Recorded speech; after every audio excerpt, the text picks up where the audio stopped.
My name is Sandhya Pallana, and I have a long history in both IT as well as security. Started many years ago as a network engineer and was working ACLs and that type of thing to keep intruders out.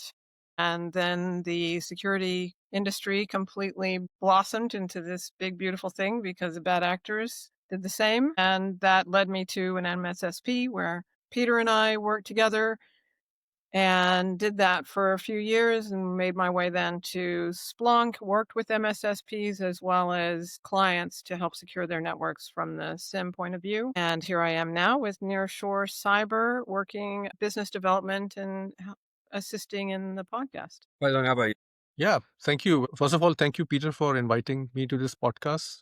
Faizan Mustafa, I'm the CEO of a company called Acure, Akure.io. Traditionally, I have been on the corporate side for almost 24 years, flipping back and forth between vendor and customer side. Started my journey back in 2001 in St. Louis with AT&T Communications and worked for KPMG, Bearing Point on IT audits, IT security reviews, consultancy projects. I was a CIO for Toyota for 7 years, managing their digital transformation as well as security. And for the last 4 years, I have been with a cloud network security company called Aviatrix, which is redefining the way cloud network and cloud connectivity and security works in multi-cloud and hybrid environments. My experience with the MSSP has been both from the buying side, where I have secured MSSP services as a buyer, as a customer. And also, since I started my own company with Acure, I've been working with several clients on pitching the MSSP services, and a lot of discussions, as you mentioned, about pricing and cost comes in. So it's a very interesting topic and a very engaging topic for me to discuss. So thanks a lot again for inviting me. Okay, well, thanks for having me, Brad LaPorte. I'm the Chief Marketing Officer, and I also lead strategy at Morphisec, which is an anti-ransomware company. And we really work with a large portion of our channel is MSSPs and managed detection response type companies. And we even offer our own type of incident response services on top of that and work with a lot of IR companies. And we part of it is working with customers and partners to try and reduce their costs by angling that and kind of adding on that preemptive layer to overall reduce the workload that they have while giving them something extra to sell, which increases their top line. We'll talk about that as part of it is increasing your prices, but it's also adding more and expansion and while reducing costs, right? Those are all the key fundamentals of Business 101. But over 20 years of managed security service background. Started off in the Department of Defense, basically running a NOC and SOC as an Army officer, and then transitioning to SecureWorks, which became Dell SecureWorks, then went back to being SecureWorks, which is now owned by Sophos, and basically helping them get up and to the right on the MSSP MQ, and then doing the same thing at IBM, building out their endpoint security portfolio and their managed service portfolio from scratch, and helping them get up and to the right. Then joined Gartner and managed, basically advised tons of hundreds of different MSSPs and different organizations on how to do it the right way. And part of that's the financial background and combining my business background and basically my MBA and other experience that I've had to bring to the table. So very happy to be here and hopefully I can share a lot of tidbits as we go through. No doubt. Thanks, Brett. Nice. GK, we're doing intros. Who are you? Who do you work for? What's your exposure to the MSSP space? And then we'll get into the topic. Awesome. Well, hey, thanks for having me. First of all, appreciate you guys taking the time with it. So my name is Gaurav Kulkarni. I'm currently the Chief Operating Officer for a company called Sprocket Security. Sprocket, we focus primarily on really offensive security, so really proactive testing, and it comes to really ethical hacking, continuous penetration testing is sort of our core bread and butter. But, my background in terms of just kind of where I've been in the space, security the last 17, 18 years, I'm primarily on the defensive side of security, which is the space I think that we're all talking about. And so got to start at a small player at the time called Logarithm in the SIM space, doing implementations, installs into that world, and then moved into more of the more MSSP type of area as I went to a company called ReliaQuest. And so it was really a combination of working with SIM, EDR tools, methodologies, getting our SOC operational, and getting some things from a practice and perspective out there. and a heavy background in services. At Logarithm, I had many things that I was doing in the services arm as well. And then prior to that was really, I don't think they call themselves this anymore, but global services when it came to IBM, getting things in place and getting those large IT contracts in place. A little bit about me. Hopefully I covered some of that, Peter. Great to talk to you guys. Yeah, it's good to see you again. It's been too long. And we're all old timers here. We've seen it all. We've done it all. And that's one of the things that's like delicious about this sort of thing is there are a lot of people in this business who are relatively new. What's in this for me, and like Sandhya said, she's working with us in sales. We talk to an awful lot of people who came up through the SOC directors, even occasionally the CISO, who didn't have the exposure to the business, and then they find themselves responsible for running P&L. And much of the time, they've never seen it. They're just responsible for it. And if they have it, they don't understand what it means. And all of us here have the advantage of being exposed to the numbers and understanding how pricing works and doesn't work. What do we think are the misconceptions about pricing, both from the service provider's perspective, but also from the customer's perspective? What are people getting wrong? Pretty passionate about this. So I think first things first is I've yet to see an MSSP increase their prices unless it was like a crisis event. And what I mean is like they're not accounting for inflation or building inflation and growth into the calculation. Like at a minimum, you should be increasing your prices 3 to 5% just to cover inflation. They'll add new features and new capabilities and new services, and they're continually evolving their platforms. And they're not accounting for that increase in value that they're giving to customers. And typically, what ends up happening is that you have the sales component. It's built on sales is coin operated, right? And then it gets handed off to the renewal team, and the renewal team is like they want the checkbox, right? Goes down the factory line, you're up for your renewal, and it's like rubber stamp, and it's like, oh, we got that, and then but there's no price increase, there's no renegotiation, there's no upsell, there's no expansion, and that's like a huge gaping hole in the system. Peter, I think that Brad is 100%, spot on with everything that he said, and it has absolutely everything to do with the training of your internal teams. So if you're built in a culture where it's just turn and burn, then absolutely you're not getting the quality. But if you have a good sales team that's working well with your implementation teams as well, that and checking in on your customers and creating customer advisory boards where you are offering additional value, and that additional value, of course, is part of upsell, if you will, but it's the value that you're offering that justifies the additional cost. And of course, the mechanics of inflation and such. But I think that it has so much to do with the training of your sales team and how how you work together. Young, small MSSPs, like most young, small businesses that we are one, tend to rely on principal-led selling. And the founder of a company is always in a privileged position when it comes to expressing the value of the firm, but does not necessarily have the whole picture or the right one. What about that transition from principal-led selling to having a sales team that understands what the value is? Like, how do you get to a point where you're not just selling on price, which is, of course, the default? I'll take some of that, right? So a large portion of, I think, one of my background, as I've kind of come up through the ranks from practitioner to be where I'm at, was really it's the secret sauce of any kind of sales team to drive value. I think is sometimes sales engineering, right? So if you have folks to really move from a principal or founder led sales, you need somebody that is in the seat that's not just a pure seller, but also has a combination of the technology, the service, the offering, and that kind of domain knowledge, but can kind of articulate it in the conversation I think we're all talking about, which is really value-driven items that are out there. So having a team or a group that can kind of bridge that gap from either the principal or the founder that maybe built it from the ground up to speak to that value and have maybe been in some of those shoes to coming up from some of those ranks has typically helped us scale in many aspects of the business because they're able to articulate to the customer more than I think everything we're talking about, which is just that, hey, here's just general pricing of things that we do. It's more around like, hey, the things that we do, here's how important it might be to your business. And the actual value of that sometimes is not a direct quantifiable thing that you have to just kind of make sure that we can go through and articulate. Yeah, and I would like to just add to what Gaurav said or Sandhya said. I think one of the biggest misconception, if I think from the MSSP perspective, right? There's a sort of a price war going on, right? MSSPs try to compete on price, and they think that lower price is safer price. And they fail to realize that, especially in security space, right? MSSP space, price is not just a number. It's sort of a proxy for risk transfer. It's a proxy for board level assurance. It's a proxy for confidence in response times. And if I wear the hat of a CISO or somebody who has been in positions on the practitioner side, the most important thing for me as a customer is that assurance that my infrastructure is safe. Everybody knows that there are going to be incidents. You will be breached one day or the other.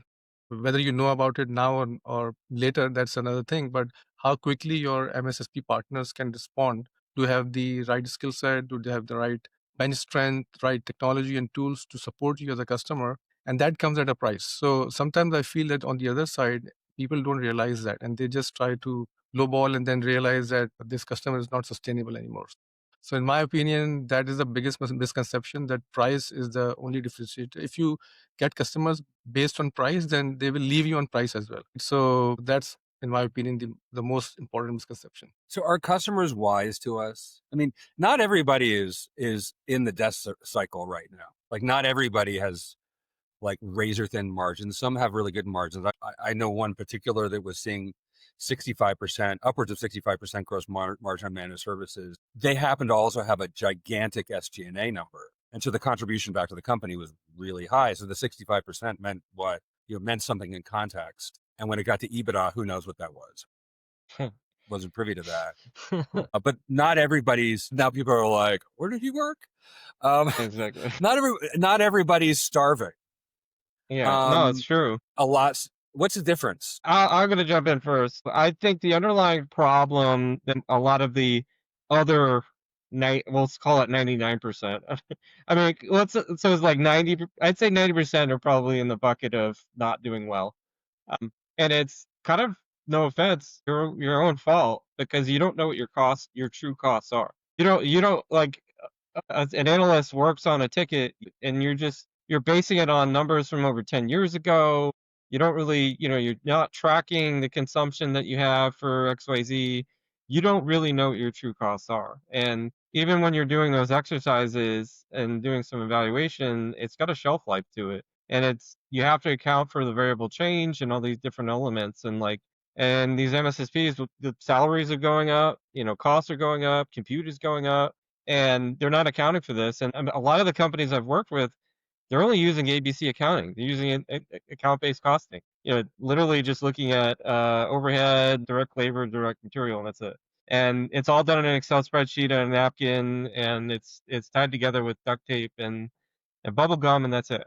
And that's really the underlying problem. You have to fix that underlying process, and you have to know what your costs are. Because even though your margins are good, all of a sudden you run out of money. And you're like, what happened? Our margins were so good. It's like, no. You're not also tracking burn rate. You're not tracking all these other aspects. You're not tracking things like EBITDA. You're not tracking all these other these leading and lagging indicators to assess the health of your business. And you need to have, just like you go to the doctor, you need to get some blood work. You need to have this health scorecard of your business and actually track it, really weekly, at a minimum weekly, if not in real time, because it's so, you have these elements. And going back to talking about it's a race to the bottom from a competitive pricing perspective.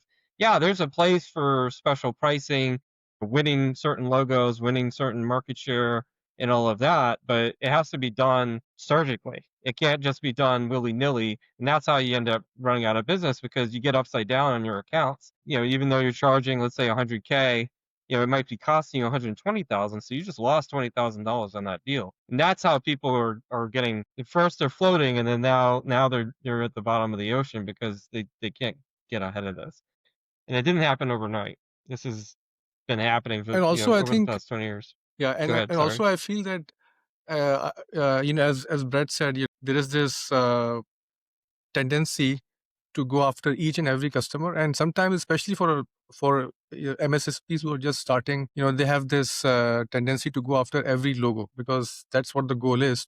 And cheap customers are actually the expensive customers. Why is that? Because they're the ones who open the most amount of trouble tickets, support tickets. They're the ones who do not implement control. They are the ones who go out of scope that you have signed.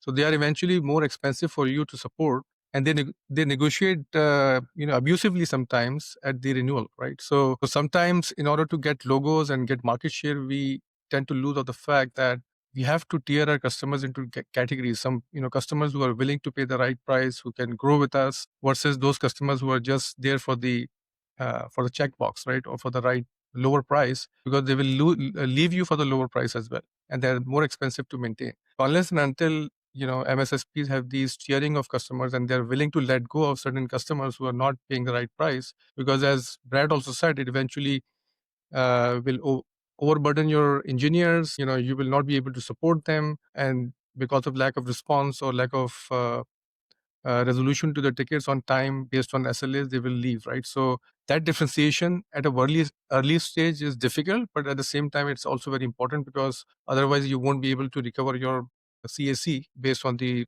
price that you have negotiated. CSC, for the benefit of those who don't know, is Customer acquisition cost, which includes your CAC. CAC. That included me. Pre-sales, I'm like, what is CSC? Yeah. Like Computer CAC, Science it means Corp. I CAC. remember them.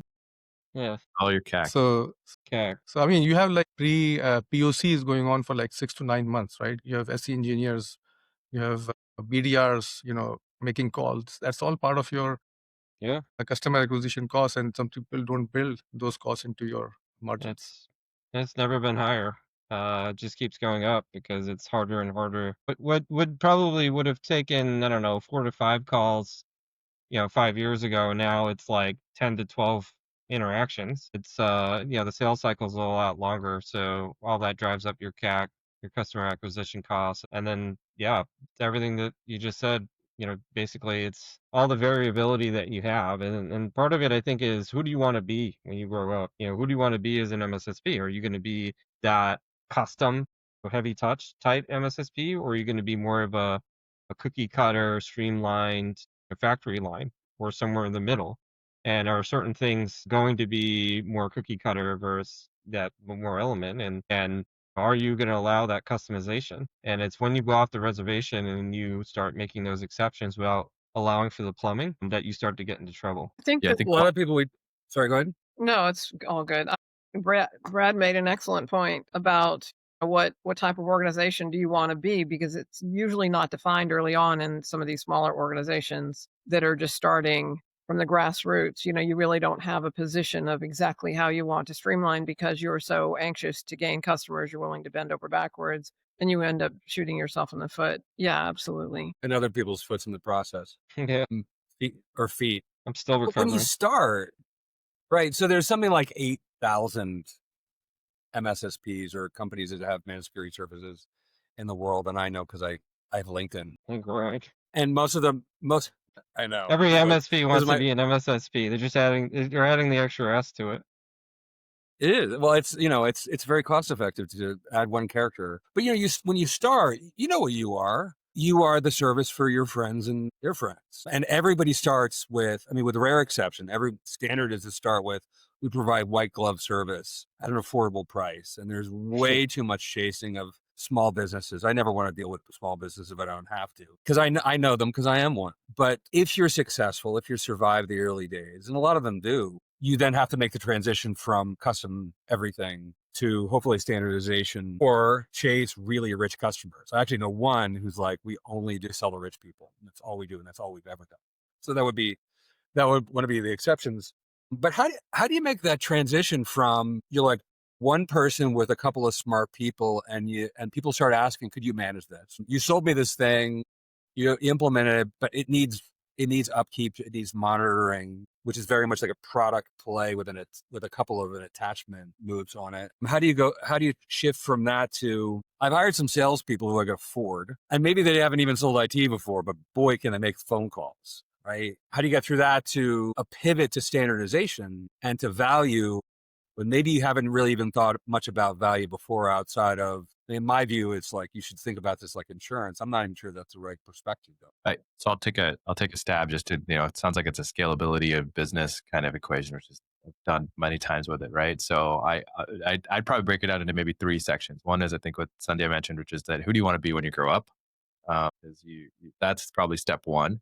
Do you want to be much more of the commodity provider? Or do you want to be into a larger player or a custom shop, right? That will probably drive the biggest piece of decisions. And the second, I think, is probably what Brad was talking to, which is really just then once you've acquired that customer base, really truly understanding your metrics and figuring out what your cost structure is first and foremost. A large portion of when we were running SOC, when I was running SOC, right, it was more than just actual number of tickets that was worked by an analyst. It was also just the criticality of the ticket, how much time spent in each of those tickets, and then was there any outside work from that ticket. So, for example, if they got some type of alert that was a high alert from their SIM, did they have to pivot outside of that SIM tool to actually go through another tool? And then how much times did that take to actually action on, right?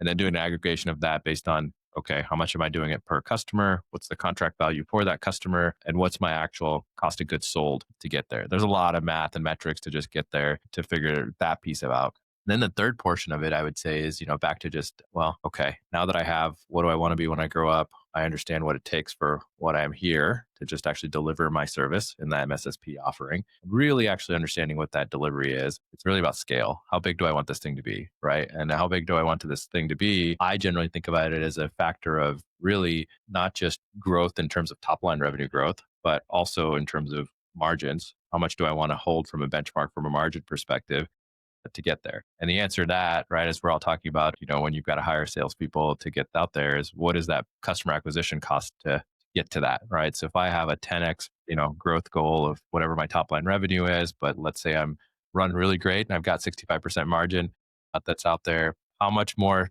oil do I need to put on the fire to really get 10x more in revenue? And how long is that going to take to go through and get there? So I'm sort of generalizing, but those are sort of how I think about it in terms of scaling. It's just like figuring out what is that math equation. And it's my opinion, it's probably slightly different depending on which MSSP you are, right?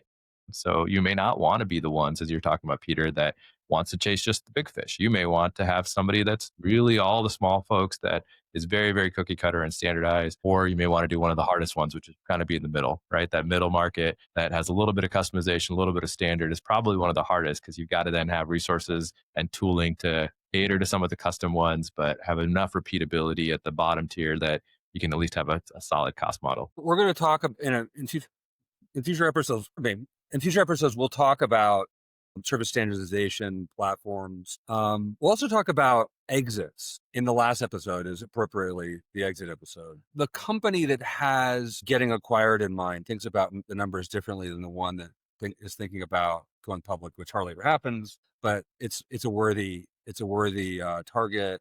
And then there are the ones that are building simply for profitability. And I remember occasionally over the years, I've heard people say, well, it's sort of a lifestyle job. Good luck turning this into a lifestyle job. The first tricky part that I tend to see is simply the collection of the data, going back to the general ledger. Like more than once, I've met with a CFO and asked, how do you figure out your COGS? And then I go to the person who runs stock ops and I ask, well, are you accounting for people's time so that you know what the cost per customer is and you can calculate customer value based on labor? And what I find is nobody has metrics for anything. No. Fun recent story. I've been interviewing like mad for SOC people in the United States because I have people who are asking for America. So I don't usually do that, but apparently we're doing American recruiting. And most of the CVs I see for SOC analysts have percentages in them, have like things that look like they come from metrics. And what I'm seeing is there's this fetishization of quantifiable information with nothing behind it. Yeah. And I think if I went back to the companies where those people were employed, they'd be like, I don't know. Like, where do you start when you see it's fabricated? Now, sales tends to have good stats because they know how many phone calls were made, how many contacts were made, how many pieces of spam you send. Like, even I have that stuff. But where do you start beyond that? Nice thing about CAC is you know what you spend on advertising on any given campaign, things like that. Those are easy. But, measuring the SOC's productivity and output and input, not so easy. So the question is like basically the balance sheet. Like, how do you itemize all the core costs and all of that? Is that just to understand the question properly? Yeah. If you want to figure out what your pricing ought to be, you want to know a couple of things. One, what is the perceived value on the part of the customers, right? And then what are you spending to generate that value? Where do you start? Good question. I think it does start with figuring out who you want to be when you grow up. That's definitely number one. And then number two, I think trying to establish that baseline of like what is the cost per customer, and then depending on the variability, really answering the question. All right, if I have a small to medium business, they have 500 employees, versus like, a large enterprise, 50,000 employees. Is that equal from a cost perspective or is that change? And part of it is, I have to break it down to each of the customer journey from, first conversation all the way to offboarding, and then breaking it up into those chunks. And then basically figuring out, okay, well, what's the customer acquisition cost? What does it cost to onboard them? What is a typical expected number of support tickets that they end up having per employee or per 100 employees or whatever the scale is? Every MSSP is going to be slightly different. You might have to model it out, and you basically figure out, okay, our top 10 customers, let's model that out. That's probably a certain, large, over half of our revenue is coming from those customers. So that could basically give you a good baseline to start with. And then you start figuring out, okay, how many incidents do they typically have? And then you start figuring out those elements, and there might be some anomalies and outliers. You can get to a good range of basically what's the rough order of magnitude, what's the minimum or best case scenario, and what's the worst case scenario, and then averaging that out. And then you do spot checks with different buckets and samples of markets. So what you want to do is avoid analysis paralysis, because I've spent literally years on this, especially at like IBM Bolt, and it's like, what's the point of this? And then, other companies, we've done nothing. So you have to find somewhere in the middle where that works. And part of it, basically what we would do in the past in some of the successful companies, like at SecureWorks, we'd actually have a certain subset of analysts basically track their time. And, how long did it take you to do a certain support call? And how long did it take you to do a certain type of incident? Because not every security incident's the same. Some can be resolved in 5 minutes and some take 5 days. So and it's handed off from analyst to analyst, 24/7 ops. I think that's a good place to start. And then what kind of accounting system do you want to have? And then talking about the exit piece for a second, the end goal that you have is going to be slightly different depending on what your exit is. And like, are you going to be acquired by private equity and something on the finance side, or is it a strategic? So you're going to get acquired by Microsoft. Or like, good example would be like Sophos. Sophos acquired Work Security. So product company acquiring a service company. And we're seeing more and more of this where you have these large platform players that are tucking in these smaller MSSPs.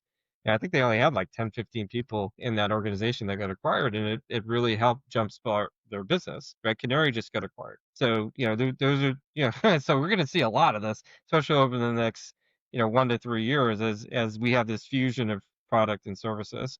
And part of it is it's going to be a different metrics on that in terms of growth rate. Like strategics really care about growth rate.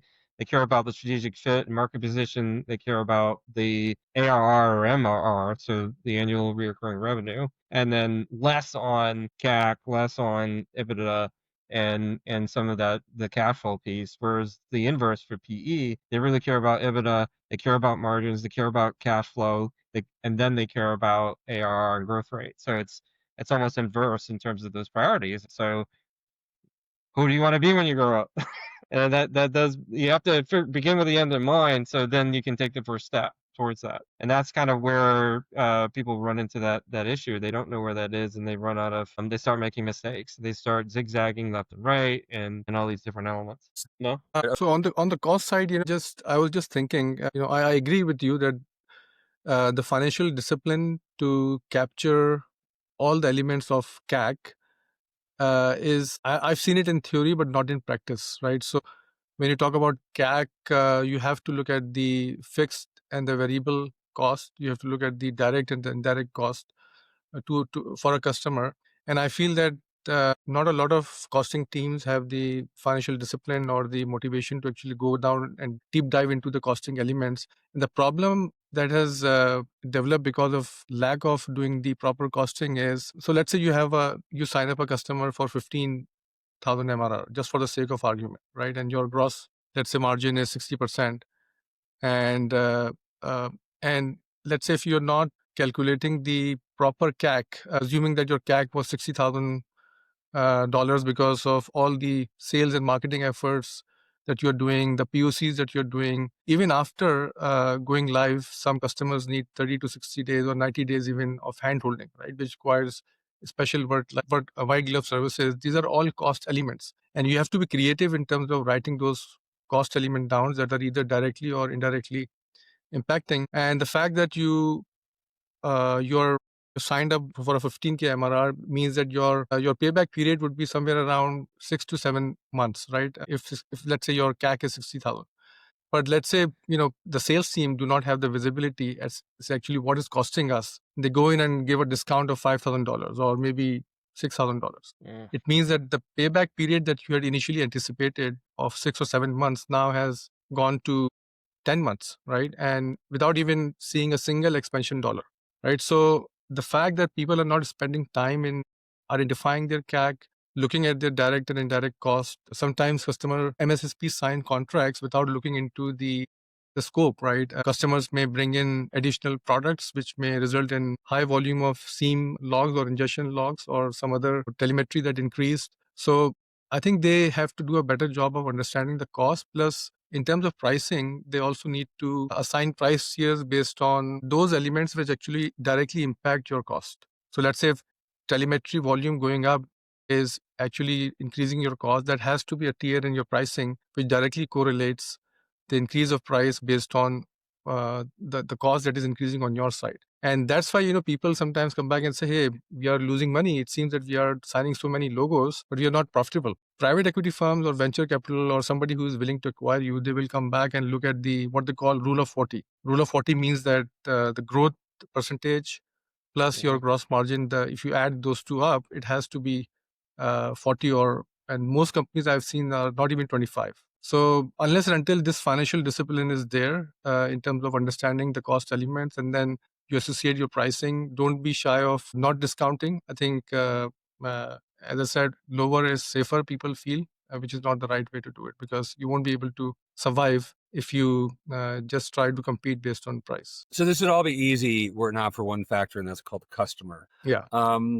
Yeah. The human element is the thing that makes or breaks everything. And it's not just based on customer need, but as you were saying, Faizan, about really understanding your CAC and your costs, and then early defining what margins you can, where your flexibility is from a sales perspective, so that there's not, people going rogue.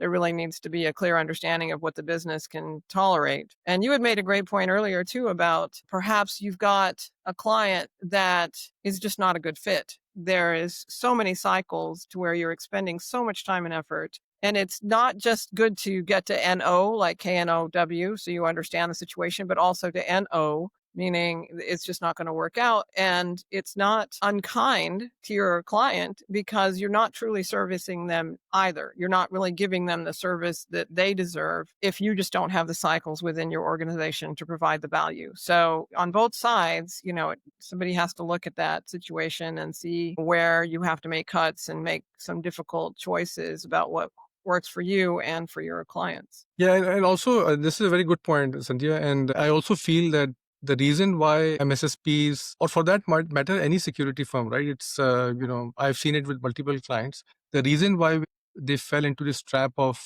price wars is because, number one, they have this fear that we will lose out to the other competitors. Everybody is lowering the price, and if we don't lower it, we will lose out. So that fear is there. And then also this, especially for new MSSPs who are just trying to make a name for themselves, sometimes they have this imposter syndrome as well. That are we even worth the price? And we don't have many customers. We just started it out. Look at those guys. They have big logos, right? So that confidence needs to be instilled into the sales team, right? That comes with maturity. You talked about, Peter, about transitioning from a founder-led company to a more established company. That comes with discipline. When you have one or two good logos, you are able to deliver good service to them. Then the word of the mouth marketing comes in, and then you get more customers, and eventually you bring in seasoned salespeople like Sandhya, coming from big corporates. They come back with their mindset and processes and So it's all a combination of people, process, and technology, right? And it only matures when you have a good number of customers. Customers are like oxygen, but also you don't want to bring in customers who are just going to overload your system with low price and asking for renegotiations and extra burden on your sales team or service team. Yeah, and Yeah, go ahead. there, I mean, I'll expand this too. And like part of it is you have CAC, and you have to look at yourself in mirror and say, like, are you actually including everything? Because not all software falls into the bucket of sales and marketing. It might be also be used by customer service or some other aspect. Or, you have different events and things that occur that's in that gray area where it's shared overhead, and you have certain individuals that are on certain teams, and they're constantly brought into different markets, right? So it's not always cookie cutter, and then people miss stuff. But the other aspect that I'll add in too, that is a pitfall that people fall into, is not just the customer acquisition costs, because you have a leaky ship on the back end, which is lifetime value of customer and the ratio between CAC and LTV. And so if you're not adjusting for the price intelligently and renewals moving forward, and those customers are not happy, and you're not keeping them satisfied by having good services and ultimately following through, doing what you say and say what you do, you're going to have churn. And then you're going to start to have that problem where, okay, now I have to acquire 5 additional customers because I lost 5.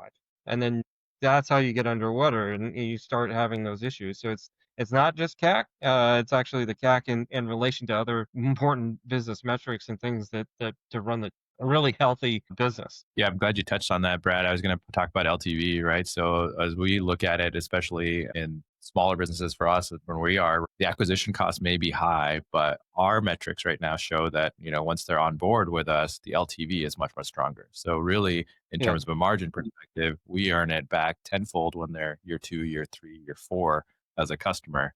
So LTV is a key metric that I look at too in terms of just acquisition costs. So I may discount past what my things are if I know that the logo is strong enough. Maybe it helps from a brand and marketing perspective that is a little bit intangible, right? You might get that and you might get a feeling on that, but eventually we kind of earn it back. Just going back to the COGS question that you originally posed, Peter, right? So how do you calculate COGS? So, just a simple way that I've started doing it really is, I've encouraged people to just look at obviously just salary costs of their employees. Honestly, just take that salary cost, bump it up 20%. 20% will cover any kind of benefits, et cetera, everything else that might's out there. And that's like your flat salary costs, and then tooling just to kind of service the customers. Instead of going down, if you're a smaller MSSP, just kind of starting off and figuring out every little nuance, just look at just the pure software cost that you have to deliver it, add all it in, that's your cost that's out there. So once you have that, you at least know what a total break even is. So call it $100,000 for people plus tooling plus whatever that's out there. I've got to sell at least that to be zero, and kind of built off of that. The next step that we've started doing that I go through is then from a COGS perspective, we've kind of broken it up into implementation costs. So a lot of portion in the business can be a higher onboarding cost because maybe there's additional man hours or time or things to get that out there. And then later you get to a much more of a steady state cost in terms of just maybe the ticketing workflow or the things that you've got to go through and do that's a little bit more manageable. So almost have 2 sub cost centers within the COGS, just understanding that I've got maybe a really high COGS, maybe for most businesses, right? When I onboard a customer for various reasons, right? Very high touch, very high manual effort, very high people to cost in there. But as it goes later into maybe, let's say month 3, 4, 5, 6, it just decreases kind of over time. Manage it that way. So all of the metrics that you've talked about are ones that are already pretty easy to get. We are able to track deals. We're able to track commissions. We're able to track advertising. We're able to track project metrics because in project management, we do that. And something I've noticed over the years, having worked in organizations that did operations and projects, is that the two are kind of like, if you think about the matrix or the functional organization versus the project oriented organization, we all know that the one that's hardest to manage is the matrix, where you have some of both, where you're borrowing from functional managers and you have project managers who are wondering why their tasks aren't getting done. And it turns out because there are operational tasks happening. And then the time gets accounted for in different ways. Licenses are great, provided you can divvy them up per account, right? So when, back in the days, before easy multi-tenancy, you would just take the metric would be determined by like the overall cost of your platform divided by number of what? Number of customers, Right. number of nodes managed. Like, this is why we get into like really weird pricing metrics in MSS where and I hear this complaint all the time, like, why are you charging me for volume when the volume actually makes your job easier? And that's correct, right? The more data we get, if we handle it right, the analysis and incident response work gets lighter than if we're filling in the gaps like through reasoning of some kind. In terms of getting into the next phase of like hard but possible to get metrics, like, should we be running MSS in a more project-based fashion and stop being so sort of functional, operational? I mean, a lot of companies get into managed services because they hate project metrics, and they just don't want to count stuff anymore, and then they regret not continuing to count stuff.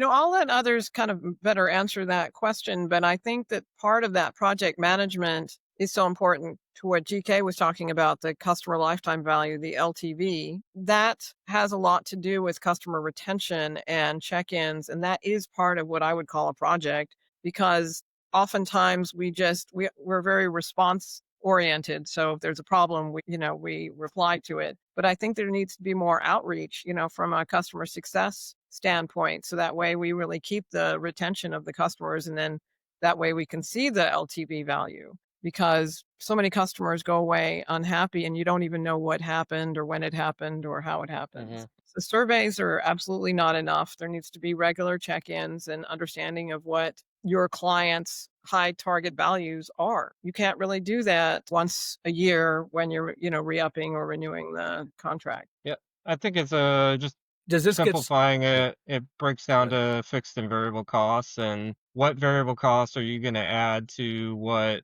customer type. So if you're only serving small to medium businesses, maybe a one touch point a month is enough, or you have automated reporting that you do, and then that's more of a platform based approach. You start layering on these additional like trusted advisors, or a named person, or maybe you have like a group, kind of a bench of 5 to 6 people that you can tap into, a team, so to speak. And then they're doing quarterly business reviews or monthly business reviews. They're doing custom reporting. They're being a liaison between the customer, the larger customer service team. And maybe you have tier 2, tier 3 type customer service teams that you have access to. And you can build your pricing around that too, is it doesn't have to be one customer support tier. It can be multiple tiers based on, you have the bronze package, the gold, the platinum, whatever, based on what kind of response time. Maybe I don't need immediate response because I only got 50 people in my org. So, and I think that's where that gets lost is, sometimes MSSP think that they have to have a trusted advisor for everything. And it's like, well, no, you don't necessarily have to do that. On the opposite end of the spectrum, you're more product based and platform based. And unfortunately, this was kind of the downfall of SecureWorks. They stopped being a service company and they became a product company. And they basically moved towards having only a platform. So everything became so cookie cutter. Where was the value? And when you don't have that tangibility, you don't have that, you can't see it, taste it, and smell it, you start to forget.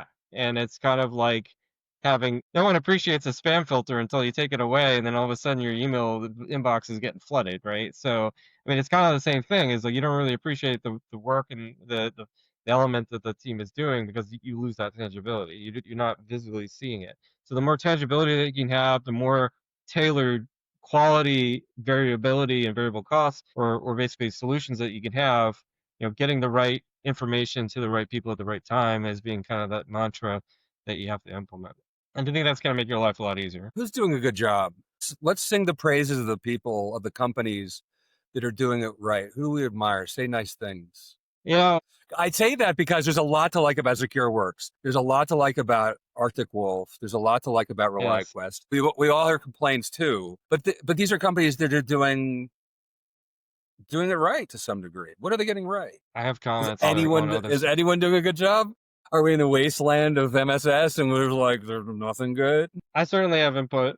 I think that Red Canary did it right, and I'm not surprised that they got acquired. And they've always done it right since 2014 when they got started.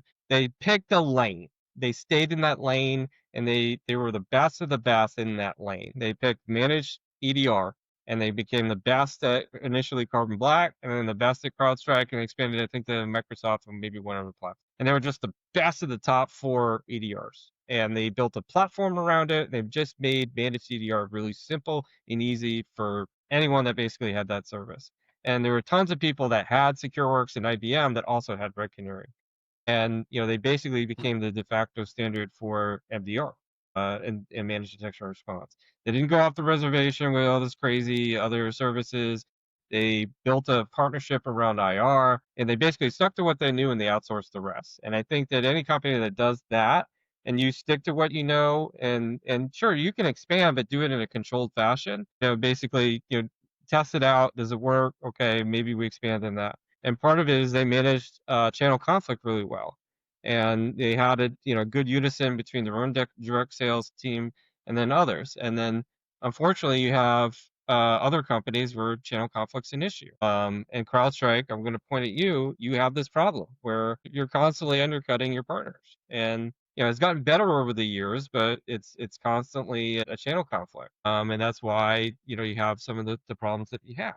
And then there's companies like Mnemonic.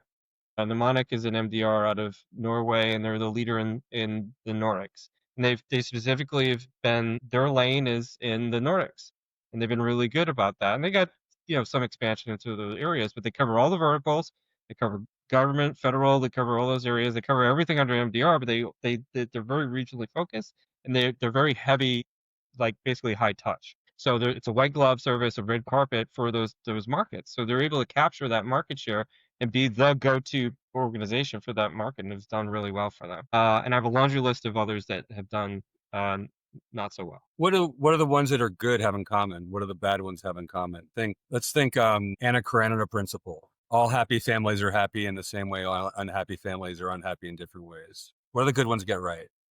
I think the one thing which I have seen, I mean, if I wear a customer's cap, because half of my career I've been on the customer side, and let's say there are a lot of vendors who are approaching me. One thing is transparency in terms of what they're offering, and not as a feature set, but as outcomes. Because a lot of people come in and they bring a lot of feature sets, and eventually it becomes like a feature comparison, right? You end up comparing features that the architect will be giving this and they are giving this. This is the price. That's a race to the bottom, right? So, but people who are successful, I see they talk about the outcomes. As a CISO or as a CIO or somebody who is responsible for confidentiality, integrity, and availability of my data, right? This is a trust. My leadership has trusted me with this responsibility, and how as a partner you're helping me achieve that outcome, right? Not a feature list. I don't care how many SIEMs you have or how many ADRs you have or how many skilled people you have. Are they in US or offshore? Are you giving me the right SLAs? Are you giving me the board level advisory assurance that my job is safe, I'm doing what company needs me to do? So they are very very good in articulating that outcome instead of features. And secondly, they give you good, better, best options in terms of price. So I may not be willing to go for the best option. You may have a premium option which is probably 2x the value of your good option, but at this stage of my evolution I don't maybe need it, or maybe I need it only for few of my high value assets, not for the entire. So right now the problem I see with companies is that they come up with this one pricing, take it or leave it, right? They don't give you options as a customer. And I've seen many situations where I just had to let go of a vendor because they were not very flexible in terms of what they were offering. I'm not saying come up with like 5 or 6 different packages, because then you look confused, right? So if you come up with only 3 packages with differentiation, like 24/7 support for your medium package, and maybe you can add in digital forensics for the premium customers only. Not everybody will buy it, but it's there for your value differentiation. So as long as I have this 3 very simple, clear pricing schemes, and I'm able to pick and choose what I want for my assets, because not every asset is of equal risk, right? Some assets are high risk for me as a customer. So if vendors come in with clear transparency on their pricing, simple pricing, and they focus more on outcomes, then I have a better chance of selecting them over maybe big brand names like some players out there who are very established, but they have very rigid and inflexible pricing, and they're always competing on features, not outcomes. And we want to be able to tune the deal, but we also want good outcomes, and we want the provider to be prescriptive. and tell us what would be best for us. And as service providers, we're always like, the customer sucks, so they don't do it. They don't do what we tell them. We know what they should do, and maybe even they know what they should do, but they shouldn't do it. In the same way that if I sign up with a gym and I get like a fitness plan and a nutrition plan, and I go to the gym once a month and I don't get results, and who am I mad at? Right? Should MSSPs, like, I kind of want to see, and you can't do this because it's illegal collusion, but it would be great if everybody could get together and say, like, look, we're not going to let ourselves be pushed around by our customers anymore. We'll force them to do what they're supposed to do to get the outcomes they say they want, that we know that they want, and we're going to charge in a way that's appropriate to have a healthy business for ourselves, our investors, and also be able to provide the service that we're duty bound to provide, right? And I think the only way to get to that is true partnerships. Fun story, 20 years ago, I worked for McAfee, and I was lucky to be in a meeting one time with the late Gene Hodges. He was a CEO. And I was at a certain prominent university in Northern California in the East Bay, sitting with the CIO and his staff.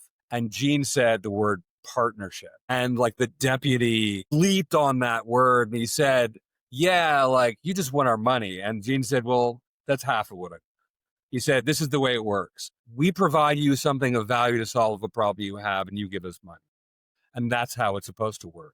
And the deputy got it, and his boss smiled and said, that's why you're gentleman, little gentleman. I mean, this is one of the reasons, plus, I wanted you here, because you've been on both sides. Like, how do you convince a customer that paying more, which is usually what's required, is necessary to provide a good service? And that if we're not all healthy, none of us is healthy. I think it's just that simple. It's easier said than done. I've been in that position, but I think the best thing you can do as a MSSP is be very transparent. Be very transparent about your own cost of COGS, right? Cost of goods sold, or if a skill cost has been increasing rapidly, it's not easy to find good quality engineers at the same price which you were able to get 5 years ago. The cost of licensing your tools and everything is increasing, right? There's inflation aspect. Plus, obviously, you have to survive as a business as well, right? Because you want to retain quality talent. The reason why big companies, are able to charge premium because they're able to attract good quality talent. And let's say as a newcomer, as a new MSSP, you want to attract the best and the brightest minds, you have to pay the right price. And there is premium for that. But then if you are very transparent in terms of showing them that this is, you see, this is a psychology problem. This pricing is it's not just a spreadsheet. It's a psychology problem. And if you're able to show them very transparently the elements that make up your cost and show them the value or the outcome that you're bringing, because let's assume for a moment the average cost of an outage, what would that be, right? Some people say it's in 4 million or 5 million. I'm not sure what the right number is because every research is talking, but it's in millions, right? And the cost of MSSP is like a certain percentage, 20, maybe less than 10% of that overall. So think of it as an insurance policy that you're investing in your regulatory compliance and your security assurance and the mandate that you have given to the board, right? So that's a small price to play as compared to the heavy penalties that you will end up paying, especially if you're a regulatory industry customer like banking or healthcare. So I think being very transparent, that's something which we appreciate. I've always appreciated customers who have come in and be very transparent, even about their margins, right? And we also understand from the customer side that businesses have to run, but you always want to work with MSSPs or partners who are transparent about their pricing, who want to become have a long-term relationship with you. So that always helps. But you're, eager to learn from others as well as what they have seen from the other side. So I'll start on the first part, right? And I think, Faizan, you talked a little bit about it. Is this, we really need to just have some confidence in pricing, and then just some value that you're delivering. And it's really all about the outcomes. So at the end of the day, when I look at just the space in general, why are customers buying and purchasing an MSSP? Well, the real simple answer is they don't want to get breached. And if there is any indications of any type of incident, they want to know that they have a partner that is going to help them as fast as possible. Right. And so a large portion of when, at least on the go-to-market side, when we've had this conversation, is much more outcome driven about, hey, do we meet your business requirements for what you're hoping to achieve? And that can change depending on business, whether you're a small mom and pop shop to an enterprise business. The real level of risk and the level of spend is going to be very different, right? They may not be willing to spend that's out there. But if you are going to market as a new MSSP or just an existing MSSP, I do think to Peter's point, right? There is a high level of value that you just need to articulate to. And that just takes some confidence, right? And the confidence around that is just, look, we're here to help you. We're here to help you protect you from breaches. And there is just a baseline cost for that. The outcomes that that business achieves may or may not align with it there. So if you talk about some of the most successful businesses that have gone through, they've gotten hyper focused in terms of the types of customers that they actually want to acquire, and which ones they want to go through. And then absolutely, I think what we talked about, right? It's just transparency into how they're pricing, right? Sometimes I think the skepticism comes around, which is that, are you going to nickel and dime me? What are you going to change? I'm unclear on how to project my cost from a procurement perspective. And if you could try to make your pricing as simple to understand as possible, whatever that looks like for the markets you've gone through, customers are generally very, very appealing to say, okay, I can now budget and forecast my cost so that as I scale with you, or maybe even as I downsize with you, I know exactly what to go through and expect. And I also think that really leads to a level of trust, right? So everything we're talking about with an MSSP is there is a level of trust that you need from that service provider, because you're looking at more than just a piece of software, right? You're looking for some type of partnership in there, and having that transparency, I think, is just. So you start an MSSP, and when you begin, you're not very good. So you sell to your friends, and they're kind to you, and they keep paying. And then if you're successful enough to sell more accounts, you keep delivering, and you're still not very good. And if you survive, you get good. But to get to that point, you don't have a lot of transparency, because you know that people should not see that sausage getting made. You get to a point where you want to create more trust and transparency. And now you have customers where you're sort of in a semi-adversarial relationship, and you want to create transparency. You want to create a higher degree of trust. How do you make that transition? Like, how do you shift from a perception that like the MSSP or the security vendor is in the same category as the IRS agent and the dentist to, I look forward to getting your phone call because I'm going to feel more clarity after that call is over? Because you can't just like flip a switch and behave differently with a customer that you want to treat as a partner, but how do you make that shift? Or do you just have to get a divorce and find a new one? One thing which, I have had a very small MSSPs or very small vendors who just started out, and they came to me, and as I said earlier, I mean, they were very honest about the situation they were in. We just started, we have only few customers, but we have a greater level of focus because we have only handful of customers. We can assure you that we will give you the best response time. We can assure you that you are our number one customers. If you are with maybe CrowdStrike or some other big names, you might be, at the bottom of the barrel, right? You might not get the same priority. So being honest about where you are and not trying to be something which you are not, right? You are where you are, you started, and then use your relationship as a founder or as, of course, you have industry expertise. And this is what I did when I jumped from a long corporate career to starting my own company. I reached out to all of my contacts who knew me as a professional, right? Because I've dealt with it many times, and I was very upfront with them. This is where I am. I don't have the budget or the resources or the tools like a big company, but I can assure you one thing, that my credibility is in front of you.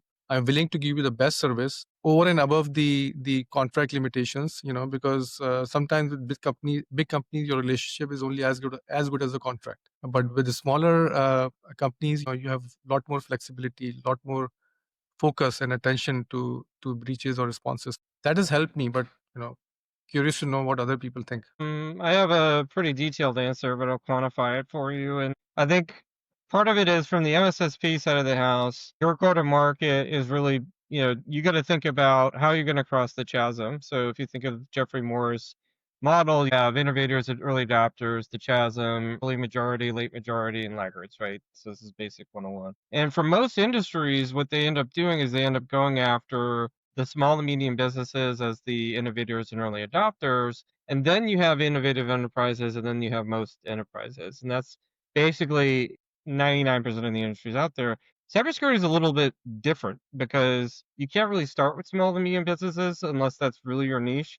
But starting with innovative enterprises and then moving to highly regulated enterprises, and then most enterprises, and then small and medium businesses. Because if you're taking on too many customers with too many needs and too much variability too soon, then you end up in that kind of a difficult place. And to keep customers really breaks down to some core fundamentals that have documented in my time at Gartner and others, but part of it is the solution efficacy. It's got to work, and there's way too much snake oil out there, and there's too many people.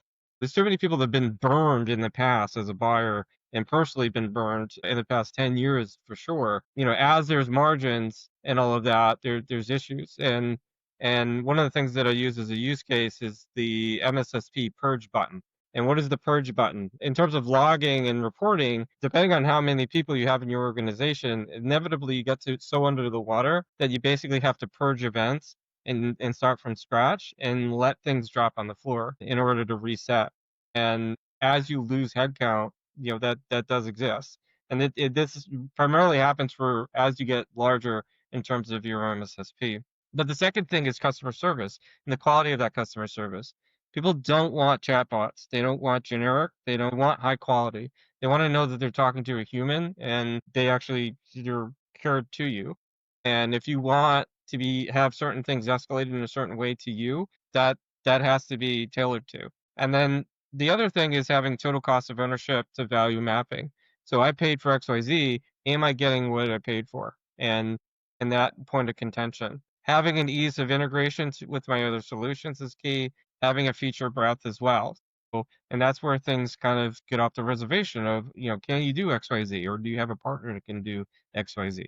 And being able to manage that scope appropriately. And then it gets into ease of deployment. So expansion of basically, if you had a bad experience from the get-go, that first interaction is going to stay with you for the life of the account. So having that good presence up front, and then maintaining basically your reputation and track record throughout. And then from there, it gets into like customization and specifics to you. But if you can keep all those things in balance and really kind of say what you do and do what you say, and then having that transparency, and when you do unfortunately mess up, which is inevitable, actually coming forth and, basically saying, here's how that happened, and here's how we're going to make sure that it never happens again.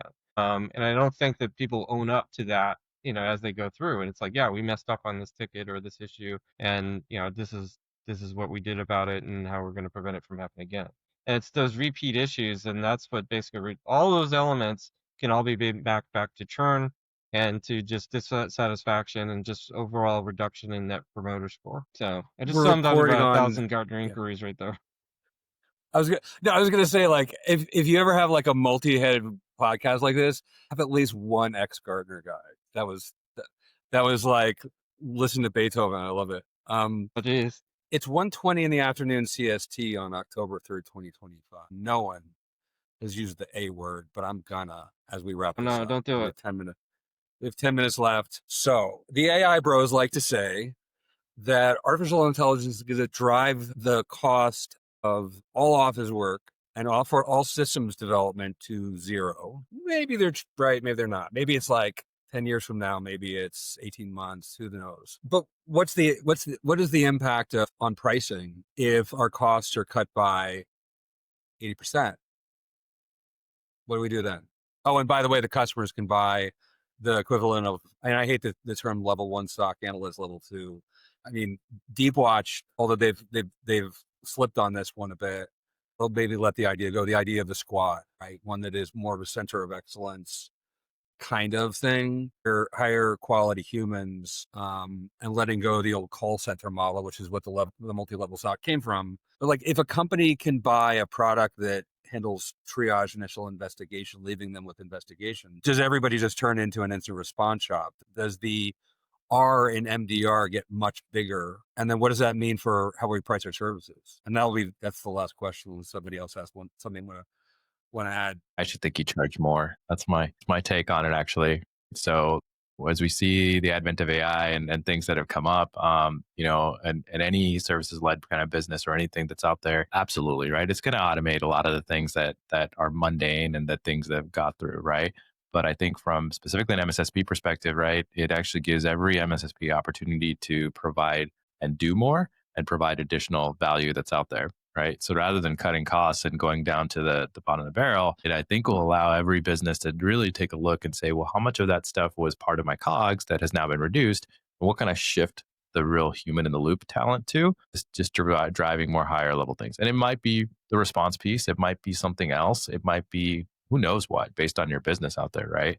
But I actually would view that as an opportunity when you're going to market specific to pricing and say, yeah, like we have leveraged AI into our model. We're leveraging it in XYZ way. And it either makes us faster, gives us a higher quality of deliverable for you, or it allows us to do something more that we weren't doing, let's say a year ago. So I think you increase it. Bigger attack surface, greater value creation on the part of the customer, more to protect, bigger outcomes, higher prices. 100%, right? 100%, right? All right, so everybody's raising their price by 100%. You're from GK. Brad, what are you doing? Man, I could talk about this for an hour. It's great because you have 3 minutes. From a buyer perspective, I want the prices to go down. If I see more machines, less humans, I want the price to go down. And I'm going to use anything in my, I got price pressure, so I'm going to do everything possible. So if you reverse that bit from a service perspective, you have to show the value and the tangibility of, you had 100 security alerts before, now you have 1,000. And we've expanded that attack surface. We've added all these extra products that you have and all these visibilities. You've grown. You've added a new office. You went from 5,000 people to 5,500 or 6,000 or whatever the growth rate is. We've added these set of services and capabilities. We've also added in preventative capabilities where we now have reduced the mean time to detect, and we've been able to address these things from happening, and your incidents have gone down. And you also have to make the switching costs really painful. So you have to have that differentiation. Back in the day, it used to be patents. Basically, you have to be it's hard for me to rip and replace. And right now with MSSPs, pretty much everyone's got one of the top 4 vendors in any given category.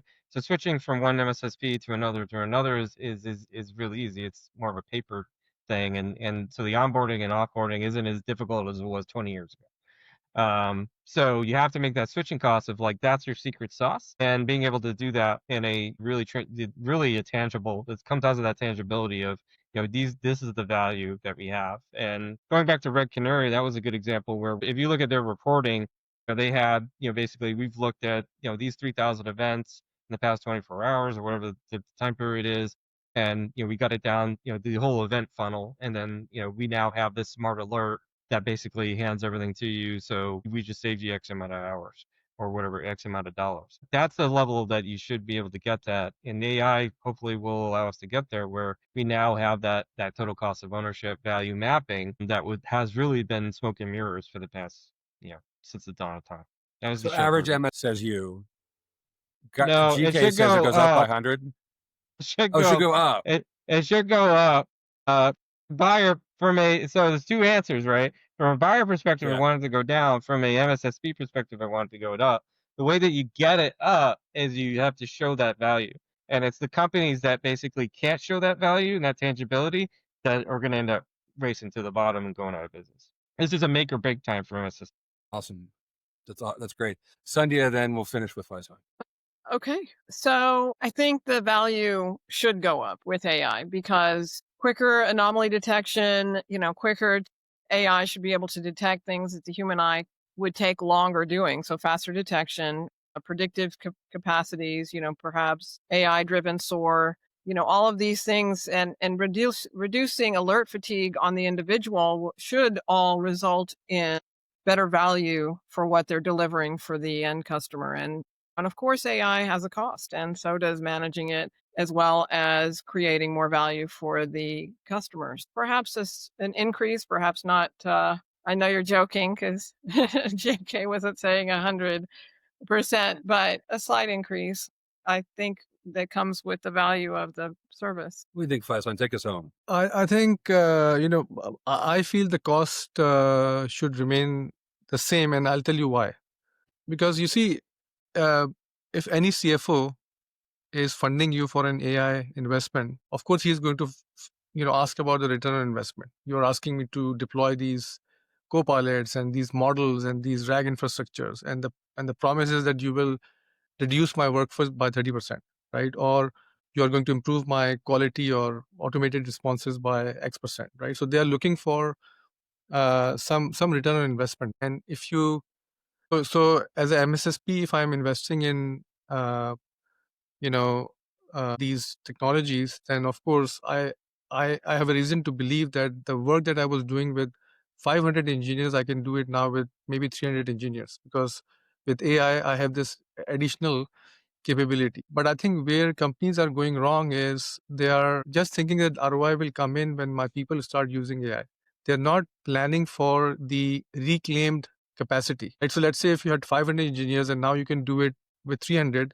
So what are you going to do with the rest of the 200? Are they going to have longer water cooler talks, or are they going to spend more time on Instagram and Facebook? Or are you planning to redeploy those to some other customers, or maybe ask them to do some value add work which was not planned because they had so much work to do? Now with AI you have this, so there is some cost saving to a company who's investing in AI, but they have to plan to redeploy that capacity in other monetizable areas. And secondly, we have to always keep in mind that there is this adversary out there, right? So do you think that these bad actors, they don't have access to AI? They also have access to AI. In fact, they are 2 steps ahead of the good guys. It's like a breach as a service economy out there. They pay you for helping out with the breaches. Our CISOs are struggling to get budgets for one tool or two tools or MSPs, whereas the other side, they're like funded, bad guys who are every day innovating on how to hack the systems and do the breaches. So if you want to maintain the same level of deterrence, the guys who now have this newly found power of AI, then of course you have to invest in the AI on your side. So prices should ideally, from a customer side, as Brad was saying, that if I'm a customer, I would want that to remain the same, because I feel that with AI now you are able to do more with less. But from the point of view of MSSP, they would like to increase it so that they can sort of invest more on to sort of counter the additional threat surface because of AI. If you just look at the number of spam emails that you get now after AI, it's being auto-generated, right? So you have to sort of build up the fences and make sure that you have the right safety protocols in place to fight this additional onslaught, AI-powered onslaught from the bad guys. I hope that answers the question. Yeah, so to wrap it up, I mean, this is a really good time to be in cybersecurity, and it's going to get better. And we start with the contradiction between the increase in demand or need against the urge to push prices down, which is, it's perennial. That's its business. And what we have is a situation where the color of things are changing, the intensity of everything is changes. The attack surfaces are literally exploding, almost literally, to abuse the term. And it's going to get easier for everybody to collect metrics, and it's going to be really hard to hide. Really hard to hide. With that, let's wrap it up. Thanks so much for coming. Really appreciate it. If you want to know more about this or about Nearshore Cyber, it's www.nearshorecyber.com.mx. If you want specifically the podcast, and we have another 8 episodes to go, thanks so much for being here.